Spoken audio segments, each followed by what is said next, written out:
हिमालय की तलहटी में रहने वाले एक ऋषि की प्रसिद्धि दूर दूर तक फैली हुई थी, क्योंकि वो लोगों के मन की शक्ति, विश्वास की शक्ति और उनकी प्राण शक्ति के दम पर बड़ी से बड़ी बीमारियों को ठीक कर दिया करते थे। उन्होंने आज तक किसी भी औषधि या दवा का प्रयोग नहीं किया था। वो सिर्फ लोगों की सोच, उनकी दिनचर्या और कुछ आदतों में बदलाव लाकर ही उनकी बीमारियों को जड़ से खत्म कर दिया करते थे। एक सुबह उन ऋषि के पास एक बीमार व्यक्ति आया और बोला, मुनिवर, मैंने बहुत से चिकित्सकों के चक्कर काटे, उनकी बताई दवाओं का सेवन किया, लेकिन मुझे कोई खास आराम नहीं मिला। अब तो मैं उन चिकित्सकों और उनकी दवाओं से परेशान हो चुका हूँ। लेकिन मेरे एक मित्र ने मुझे बताया कि आप बिना किसी दवा व चिकित्सा के सिर्फ मन की शक्ति के बल पर लोगों की बीमारियों को ठीक कर देते हैं। तो क्या ऐसा सच में संभव है? क्या मैं भी आपके तरीके से ठीक हो सकता हूँ? व्यक्ति की यह बात सुन ऋषि मुस्कुराए और बोले, दुनिया का सबसे बड़ा चिकित्सक हमारा दिमाग है। इस शरीर में मौजूद प्राण शक्ति बड़ी से बड़ी बीमारियों को जड़ से खत्म करने की क्षमता रखती है। बस जरूरत है तो इस शक्ति को पहचानने की, उसे उचित समय देने की और कुछ नियमों का पालन करने की। बीमार व्यक्ति ने कहा, मुनिवर, आप जो भी नियम बताएंगे मैं जरूर उनका पालन करूंगा, बस आप मुझे उन नियमों के बारे में बताइए। गुरु ने कहा, इंसान का दिमाग सृष्टि की सबसे अनोखी, जबरदस्त और अद्भुत रचना है। दिमाग का स्वचिकित्सा तंत्र इंसान की उम्मीद, विश्वास और आस्था के दम पर बड़े से बड़े रोगों को जड़ से खत्म करने की क्षमता रखता है। इंसानी दिमाग अपने आप में दवाओं का एक ऐसा चमत्कारिक खजाना है, जहां इंसान के आस्था और विश्वास के बल पर ऐसे रसायन पैदा होते हैं जिसका असर दुनिया की किसी भी दवा से सैकड़ों हजारों गुना ज्यादा होता है। हम सभी में खुद को अनेकों रोगों से मुक्त करने का एक ऐसा जन्मजात चमत्कारिक तंत्र मौजूद है, जिसे कोई भी इंसान अपने विचारों और भावनाओं में बदलाव लाकर सक्रिय कर सकता है। जब हम अपने दिमाग को पूर्णतः विश्वास दिला देते हैं कि यह बीमारी ठीक हो सकती है, तो हमारे दिमाग से ऐसे रसायन निकलने शुरू हो जाते हैं कि शरीर के रोग बिना किसी दवा व चिकित्सा के ठीक हो जाते हैं। मन की शक्ति के माध्यम से शरीर की प्राण शक्ति का उपयोग करके अपनी किसी भी बीमारी को ठीक करने के लिए तुम्हें इन 12 नियमों का पालन करना पड़ेगा। पहला, अटूट विश्वास कि तुम ठीक हो सकते हो। हम सबके शरीर में खुद की एक बुद्धिमत्ता होती है और यह बुद्धिमत्ता ही जीवन को चलाती है। यह बुद्धिमत्ता एक दिव्य शक्ति की तरह काम करती है, जिसके लिए हर बीमारी का इलाज संभव है। बस तुम्हें अपने भीतर की उस बुद्धिमत्ता के साथ जुड़ना है और उसे यकीन दिलाना है कि तुम एकदम स्वस्थ हो। यह बुद्धिमत्ता ही हमें जिंदगी देती है और हम हर वक्त इसके साथ जुड़े रहते हैं। जैसे ही हम इस बुद्धिमत्ता से अलग होते हैं, चाहे हम 1 मिनट के लिए ही अलग क्यों न हो, हम बीमार पड़ जाते हैं। हमारे शरीर का संतुलन बिगड़ जाता है और हमें तरह तरह की बीमारियां घेरने लगती हैं। बुद्धिमत्ता यानी हमारे भीतर की वह चेतना जिसे हम अवचेतन मन भी कहते हैं। दिमाग की सारी शक्ति हमारे अवचेतन मन के पास है। ये वो जगह है जहां सारे प्रश्नों का उत्तर है, मन की सारी शक्ति और सारी समझ है। अगर तुमने अवचेतन मन की शक्ति का उपयोग करना सीख लिया, इसे अपने अनुसार चलाना सीख लिया, तो ना केवल तुम अपनी बीमारी को ठीक कर सकते हो, बल्कि एक अच्छी सेहत का भी लाभ ले सकते हो और अपने जीवन को परिपूर्णता के साथ जी सकते हो। जिन लोगों ने अवचेतन मन की शक्ति, विश्वास और आस्था के बल पर अपनी बीमारियों को ठीक किया है, उन्हें किसी बड़ी शक्ति पर पूरी तरह से यकीन था। उन्हें विश्वास था कि जो शक्ति मुझे बीमार कर रही है, उससे भी बड़ी शक्ति का हाथ मेरे सर पर है। वो मेरे से जुड़ी हुई है और मेरे अंदर भी वही शक्ति, वही धारा, वही आग बह रही है जो कि मुझे ठीक कर रही है। जब भी हम अटूट विश्वास रखते हैं किसी बड़ी शक्ति पर, सकारात्मक नजरिया रखते हैं उसके प्रति, तो उससे हमारे दिमाग का दवा खाना सक्रिय हो जाता है। बीमारी को ठीक करने के लिए जिस भी रसायन की जरूरत होती है, हमारे अवचेतन मन के पास शक्ति है उस रसायन को बनाने की।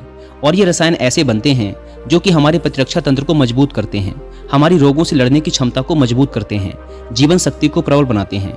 तो अगर तुम्हें भी बीमारी से ठीक होना है, तो सबसे पहले अटूट विश्वास रखना होगा कि तुम ठीक हो सकते हो। ये विश्वास करना होगा कि जो शक्ति तुम्हें बीमार कर सकती है, कमजोर कर सकती है, उससे भी बड़ी शक्ति तुम्हारे अंदर है, जिसकी मदद से तुम जो चाहो वो कर सकते हो। जो बीमार करने वाली शक्ति है, उससे बड़ी शक्ति ठीक करने वाली है। दूसरा, मन को शांत रखना शुरू करो। 99% बीमारियां या तो गुस्से से पैदा होती हैं या फिर डर से, और गुस्सा भी डर से ही पैदा होता है। तुम्हें समझना होगा कि हमारी ज्यादातर समस्याओं का मूल कारण तनाव और नकारात्मकता से भरी भावनाएं ही हैं। निरंतर तनाव शरीर में असंतुलन पैदा करता है और शारीरिक असंतुलन कई बीमारियों को जन्म देता है। लोग हर दिन खुद को डराते रहते हैं। उदाहरण के लिए, किसी को घर वापस आने में देरी हो गई तो हमने सोचना शुरू कर दिया कि कहीं उसे कुछ हो तो नहीं गया, कहीं उसके साथ कोई दुर्घटना तो नहीं हो गई। जब भी लोग खाली बैठते हैं तो वो ये देखते हैं कि उनके जीवन में क्या बुरा है वो हर समय किसी न किसी बात का तनाव लेते रहते हैं, जैसे मेरी शादी कब होगी, पता नहीं मेरी नौकरी कब लगेगी, पता नहीं मेरा घर कब बनेगा, पता नहीं ये, पता नहीं वो। लोग ये सब सोचकर डरते रहते हैं और उस पर विश्वास करते रहते हैं। लेकिन समस्या ये है कि हमारा अवचेतन मन कल्पना और हकीकत में फर्क नहीं कर पाता। जब हम इस तरह की नकारात्मक कल्पनाएं करते हैं तो हमारा अवचेतन मन इन्हें सच मान बैठता है और उसे लगने लगता है कि सच में एक अदृश्य तलवार उसके ऊपर लटक रही है, जो उसके स्वास्थ्य को, संबंधों को, जीवन को कभी भी बर्बाद कर सकती है। और इस तरह से हमारा अवचेतन मन हमेशा डरा डरा रहता है और शरीर के अंदर ऐसे नकारात्मक रसायन पैदा करता है जो गंभीर बीमारियों को पैदा करते हैं। अब इसका समाधान क्या है? इसका समाधान है कि खुद के प्रति नकारात्मक कहानियां बनाना बंद करो और समस्या के समाधान पर काम करना शुरू करो। इसके अलावा एक बहुत ही प्रभावी तरीका है मन को शांत करने का, मन से सारी गंदगी बाहर निकालने का। इसे करने के लिए मन में जो भी नकारात्मक विचार, गुस्सा, डर, जलन, अतीत की बुरी घटनाएं जो तुम्हें परेशान करती हैं, ऐसे सभी विचारों को एक कागज पर लिख लो। लिखने के बाद ना तो उसे खुद पढ़ो और ना ही किसी से पढ़वाओ, बस उस कागज को आग में जला दो। इससे हमारे दिमाग को ये संदेश पहुंचता है कि मेरे अंदर से नकारात्मक विचार कागज में निकले और अब वो जलकर खत्म हो गए। इससे तुम्हारा मन एक अविश्वसनीय शांति और खुशी महसूस करेगा और एक खुश व शांत मन वाले शरीर में कोई बीमारी रह ही नहीं सकती। दोस्तों, मैं यहाँ पर आपको एक रिलेवेंट ऑडियो बुक भी रिकमेंड करूंगा जिसका नाम है बीमारियां हारेंगी, जो कि आपको मिलेगी कुकू एफएम ऐप पर। यह ऑडियो बुक हेल्थ टिप्स के ऊपर मेरी सबसे फेवरेट ऑडियो बुक है। इस ऑडियो बुक में विचारों की शक्ति के माध्यम से बीमारियों को कैसे ठीक किया जाए, इस बारे में विस्तार से बात की गई है। साथ ही इसमें अच्छी सेहत से जुड़ी हर एक जरूरी बात, जैसे सोने और बैठने का सही तरीका क्या है, भोजन की सही मात्रा क्या होती है, कौन सी एक्सरसाइज किस बीमारी को ठीक करती है, ऐसी ही अनेकों इंपॉर्टेंट बातें गहराई से समझाई गई हैं। मैं आपको हाईली रिकमेंड करूंगा कि आप लोग एक बार इस ऑडियो बुक को जरूर सुनें। और जिन्हें कुक एफएम के बारे में नहीं पता, यह इंडिया का लीडिंग ऑडियो शो प्लेटफॉर्म है जहां पर आपको मिलते हैं 10,000 से भी ज़्यादा ऑडियो शोज, वो भी 7 इंडियन लैंग्वेजेस में। 15 लाख से भी ज़्यादा हिंदी एक्टिव पेड सब्सक्राइबर्स हर दिन 1.5 लाख घंटे से भी ज़्यादा का कंटेंट कुक एफएम पर सुनते हैं और इसमें हर महीने 4200 घंटों से भी ज़्यादा का न्यू कंटेंट अपलोड कर दिया जाता है। अगर अभी तक आपने कुक एफएम का प्रीमियम सब्सक्रिप्शन नहीं लिया तो इससे अच्छा मौका आपको नहीं मिलेगा, क्योंकि कुक एफएम पहली बार लेकर आया है सुपर सेवर सेल, जिसमें आपको इसके फर्स्ट मंथ के सब्सक्रिप्शन पर मिलेगा सीधा 70% का डिस्काउंट। यानी आपको इसका फर्स्ट मंथ का सब्सक्रिप्शन पड़ेगा 99 की बजाय सिर्फ 29 रुपीज का, अगर आप यूज करते हैं कूपन कोड SALE70। लेकिन याद रहे, यह ऑफर सिर्फ 31 में रात 12 बजे तक ही वैलिड है। ऐप को डाउनलोड करने की link description and first comment पर मिल जाएगी। आइए कहानी पर वापस लौटते हैं। ऋषि ने कहा, तीसरी बात, लोगों को माफ करना सीखो। अगर तुम्हें ठीक होना है तो सबसे पहले यह ढूंढो कि तुम्हें किस किस को माफ करना है। हम तब तक खुद को आज़ाद नहीं कर सकते जब तक हम अपने दिमाग से दूसरों को आज़ाद नहीं कर देते। दूसरों को आज़ाद करके हम किसी और को नहीं बल्कि खुद को ही आज़ाद करते हैं, अपने मन को आज़ाद करते हैं, उसे शांत करते हैं। इसीलिए माफ़ करो और आगे बढ़ जाओ। कब तक इस बोझ को लिए जीते रहोगे? एक घर था, उस घर में एक नियम था कि कोई भी कचरा बाहर नहीं फेंका जाएगा। फिर हुआ ये कि धीरे धीरे कचरों का अंबार लगने लगा, घर से बदबू आने लगी, वहाँ कीड़े मकोड़े पैदा होने लगे और लोग धीरे धीरे वहाँ बीमार पड़ने लगे। ये सिर्फ उस घर की कहानी नहीं है, यह हमारे दिमाग और शरीर की भी कहानी है। हमारे दिमाग की एक आदत है कि यह हमारे साथ घटी सारी नकारात्मक घटनाओं को अपने अंदर संजो कर रखता है। किसने हमको धोखा दिया, किसने हमको नीचा दिखाया, किसने हमको गाली दी, किसके साथ हमारी लड़ाई हुई, इसी तरह की सारी नकारात्मक घटनाएं हमारे दिमाग में घूमती रहती हैं। और इस तरह से वो मौके, वो अच्छी चीज़ें जो हमारे जीवन में हैं, हम उन पर ध्यान नहीं दे पाते। इस नकारात्मकता के कारण हम हमेशा गुस्से में, जलन में, तनाव में, घुटन में जीते रहते हैं और 90 से 95% लोग इसी स्थिति में जीवन को जीते हैं। घर में एक दिन पुराना कूड़ा करकट हम नहीं रखते, क्योंकि अगले दिन उसमें से बदबू आने लगती है। लेकिन 15-15, 20-20 साल पुरानी बातें, गुस्सा, जलन, अपमान लोग अपने दिमाग में भर के रखते हैं और फिर कहते हैं हमारी बीमारी ठीक नहीं हो रही। हम जब तक लोगों को माफ़ नहीं करेंगे तब तक दिमाग से वो चीज़ें निकलेंगी नहीं। और तुम्हें लग रहा है कि वो सिर्फ एक विचार है, लेकिन वो सड़ा हुआ कचरा है जो कि अभी दिमाग से निकला नहीं और अंदर ही अंदर गंध पैदा कर रहा है। जब हम नकारात्मक सोच के साथ जीवन को जीते हैं तो हम अपने शरीर के उन रसायनों को खत्म करने लगते हैं जो हमें स्वस्थ रखते हैं, जवान रखते हैं, और हम उन रसायनों को सक्रिय कर देते हैं जो हमें बीमार करेंगे, प्रतिरक्षा तंत्र को कमजोर करेंगे और हमें परेशान रखेंगे। और इस तरह से हम खुद ही अपने अंदर बीमारियों को पैदा करना शुरू कर देते हैं। इसका समाधान क्या है? इसका समाधान है लोगों को माफ़ कर दो। जिसने भी अतीत में तुम्हारे साथ गलत किया है उसे दिल से माफ़ कर दो और तुम उसी समय से ठीक होना शुरू कर दोगे। चौथा नियम, वर्तमान में जीना शुरू करो। अगर तुम खुद को ठीक करना चाहते हो तो वर्तमान में रहना सीख लो, क्योंकि जब हम भविष्य में रहते हैं तो चिंता और तनाव से भर जाते हैं। जब अतीत में जीते हैं तो पश्चाताप से भर जाते हैं। जीवन की जो सुंदरता है वो वर्तमान के पलों को जीने में है। जितने भी लोग अपने दिमाग या शरीर में कुछ गलत चीजें लेकर बैठे हुए हैं वो वर्तमान में हैं ही नहीं, जी रहे हैं उस अतीत में जो 5 साल, 10 साल, 20 साल पुराना है। वो जो सड़ गया है, गंध पैदा कर रहा है दिमाग में, वो उसकी बदबू में आज भी खुद को लपेटे हुए हैं। अगर कोई बीमार है तो वो वर्तमान में खुद से बोले और महसूस करे कि मैं स्वस्थ हूँ, मैं खुश हूँ। क्योंकि जब तुम ये सोचोगे कि अभी इस क्षण में मैं स्वस्थ हूँ, बीमार तो मैं अतीत में था, तो तुम्हारा दिमाग ऐसे रसायन पैदा करना शुरू कर देगा जो तुम्हारे शरीर को ठीक करने की रफ्तार को कई गुना तेज कर देंगे। लेकिन वर्तमान में आना कैसे है? वर्तमान में आना है अपने सांसों के साक्षी बनकर, शरीर के प्रति जागरूकता लाकर, आसपास क्या चीज पड़ी है, क्या घटित हो रहा है, उन सब पर ध्यान देकर।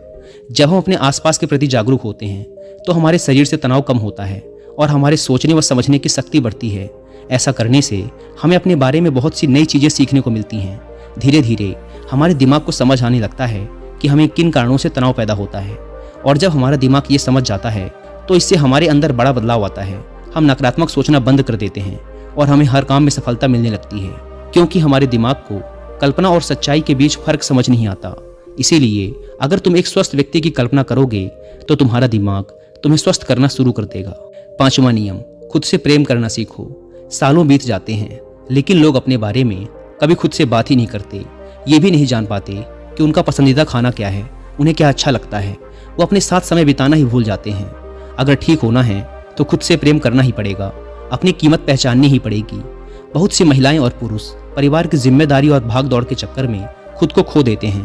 तुमने जिस दिन खुद को पा लिया उस दिन से सारी गलत चीजें तुम्हारे दिमाग और शरीर को छोड़कर भागने लगेंगी। तुमने जिस दिन खुद को पा लिया उस दिन से खुद की कीमत समझने लगोगे, और जिस इंसान ने खुद की कीमत समझ ली यही तो खुद से प्यार करना है। 6वां नियम, सकारात्मक कल्पनाएं करो। हर दिन अपने दिन की शुरुआत इस सवाल से करो कि आज के दिन मैं खुद का महानतम आदर्श कैसे बन सकता हूँ। ज़्यादातर लोग सुबह उठने के बाद केवल अपनी परेशानियों के बारे में सोचते हैं, और अधिकतर परेशानियाँ उनके भूतकाल यानी अतीत की यादें होती हैं। तो जैसे ही वो अपनी परेशानियों के बारे में सोचते हैं वो बीते हुए कल के बारे में सोचने लगते हैं। हर एक परेशानी के साथ एक भावना जुड़ी होती है, और अपने भूतकाल के बारे में सोचने से वो लोग उदास हो जाते हैं और खुद को अयोग्य मानने लगते हैं। तुम्हें अगले 7 दिनों तक सुबह उठने के बाद अपने दिन की शुरुआत सकारात्मक विचार के साथ करनी है। सुबह उठते ही सोचो कि आज के दिन मैं खुद का सर्वश्रेष्ठ संस्करण कैसे बन सकता हूँ। निर्णय लो कि आज का दिन मैं खुशी के साथ बिताऊंगा। तुम्हें अपना हर दिन सकारात्मकता और उमंग से भरी भावनाओं के साथ शुरू करना चाहिए। हमारी शारीरिक अवस्था हमारी मानसिक अवस्था से सीधी जुड़ी होती है। तो जब हम बेहतरीन मानसिक अवस्था के साथ अपने दिन की शुरुआत करते हैं तो ये हमारे शरीर के लिए भी अच्छा होता है। खुद की ऐसी छवि बनाओ जिसमें तुम पूरी तरह से स्वस्थ हो। हर दिन 10 मिनट आंख बंद करके बैठो और यह कल्पना करो कि तुम ठीक हो रहे हो। ऐसा करने से हमारा अवचेतन मन ऐसे रसायन बनाना शुरू कर देता है जो हमारी बीमारी को तेजी से ठीक करना शुरू कर देते हैं। अगर हमारे दिमाग ने कुछ गलत सोचकर बीमारी पैदा की है तो कुछ अच्छा सोचकर उसे ठीक भी तो कर सकता है। 7वां नियम, अपने जीवन का मकसद खोजो। कुछ लोग तो सिर्फ इसीलिए बीमार रहते हैं क्योंकि उन्हें अपना जीवन व्यर्थ लगता है। उनके जीवन का कोई मकसद ही नहीं होता। वो समय से पहले खुद को बूढ़ा महसूस करने लगते हैं। जीवन में किसी भी लक्ष्य या उद्देश्य का होना लंबे व अच्छे स्वास्थ्य के लिए बेहद जरूरी है। यानी कि हर दिन बिस्तर से उठने का तुम्हारे पास कोई कारण होना चाहिए। जब हमें लगने लगता है कि हमारे जीवन का कोई महत्व है, हम किसी मकसद से जुड़े हुए हैं, तो हम ज़्यादा खुश रहने लगते हैं, ज़्यादा ऊर्जावान और तरोताज़ा महसूस करने लगते हैं। और जब हम अंदर से खुश रहने लगते हैं तो हमारा शरीर खुद अपनी बीमारी को खाना शुरू कर देता है। 8वां नियम, पेट से भरकर गहरी सांस लेने का अभ्यास करो। हर दिन कुछ मिनट के लिए पीठ को सीधा करके बैठ जाओ और पेट से भरकर गहरी सांस लेने का अभ्यास करो। जब हम गहरी और लंबी सांस लेते हैं तो हमारे शरीर का प्रतिरक्षा तंत्र मजबूत होता है और तेजी से काम करता है, जिससे शरीर की बीमारियां तेजी से गायब होना शुरू हो जाती हैं। साथ ही गहरी सांस लेने से पूरा दिन हमारा मन प्रसन्न रहता है और हम खुश रहते हैं। 9वां नियम, शरीर को अंदर से साफ करो। भोजन को पूरी तरह से पचने में लगभग 6 से 18 घंटे के बीच का समय लगता है और मांसाहार को पचने में तो कई बार 24 घंटे भी कम पड़ जाते हैं। लेकिन लोग हर कुछ घंटे में भोजन ग्रहण करते रहते हैं, जिससे पुराना भोजन ठीक से पच नहीं पाता और नया आ जाता है। इससे भोजन पचने की बजाय सड़ने लगता है और हमारी आंतों की दीवार में चिपक जाता है। फिर यही सड़ा भोजन रक्त के माध्यम से हमारे पूरे शरीर में फैल जाता है और तरह तरह की बीमारियां पैदा करता है।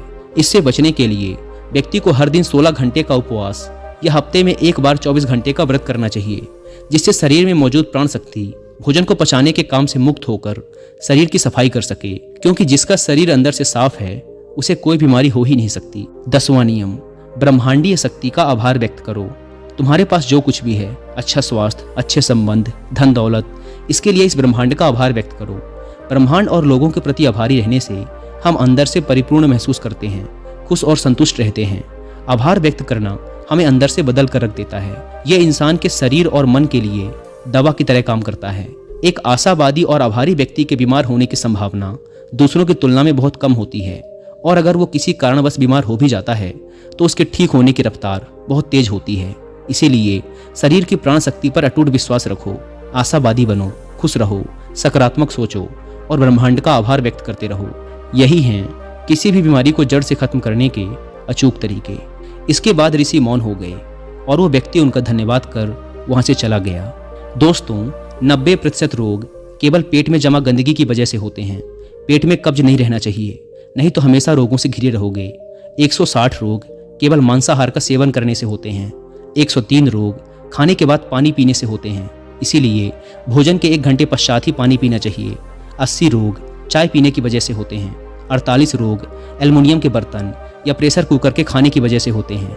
मिट्टी के बर्तन में भोजन पकाने से पोषक तत्व 100% रहते हैं।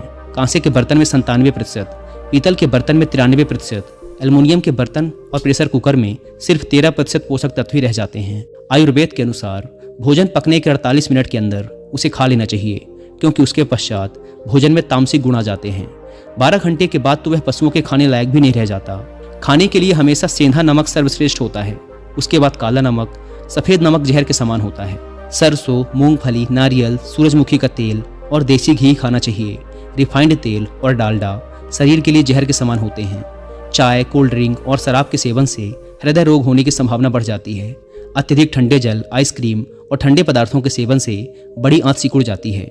मैदे से बनी पदार्थ जैसे पिज्जा, बर्गर आदि का सेवन करने से बड़ी आंत में गंदगी जमा होने लगती है और धीरे धीरे वहां सड़न पैदा होने लगती है। भोजन के पश्चात स्नान करने से पाचन तंत्र मंद पड़ने लगता है और शरीर कमजोर होने लगता है। इसीलिए हमेशा भोजन से पहले स्नान करें। शैम्पू, कंडीशनर और विभिन्न प्रकार के तेलों से बाल पकने, झड़ने और कमजोर पड़ने लगते हैं। आपने देखा होगा कि साधु अघोरियों के बाल कितने मजबूत और घने होते हैं, जबकि वो किसी प्रकार का कोई साबुन, कंडीशनर और ब्रांडेड तेल नहीं लगाते। वो ब्रह्मचार्य में रहकर संयम पूर्वक अपना जीवन व्यतीत करते हैं। आजकल ज्यादातर बीमारियां गलत खान पान और गलत दिनचर्या की वजह से पैदा हो रही हैं। अगर हम अपने खाने, सोने और उठने का समय निश्चित कर लें, साथ ही सही भोजन उचित मात्रा में ग्रहण करें, तो हम बहुत सी बीमारियों से खुद को बचा सकते हैं और पुरानी बीमारियों को ठीक भी कर सकते हैं। दोस्तों, मुझे उम्मीद है कि आपको इस वीडियो से काफ़ी कुछ सीखने को मिला होगा। और जाने से पहले फिर याद दिला दूं कि कुकू एफएम की सुपर सेवर सेल का फायदा उठाना ना भूलें और मंथली सब्सक्रिप्शन पर 70% डिस्काउंट के लिए आप सेल 70 कूपन कोड का इस्तेमाल जरूर करें। धन्यवाद।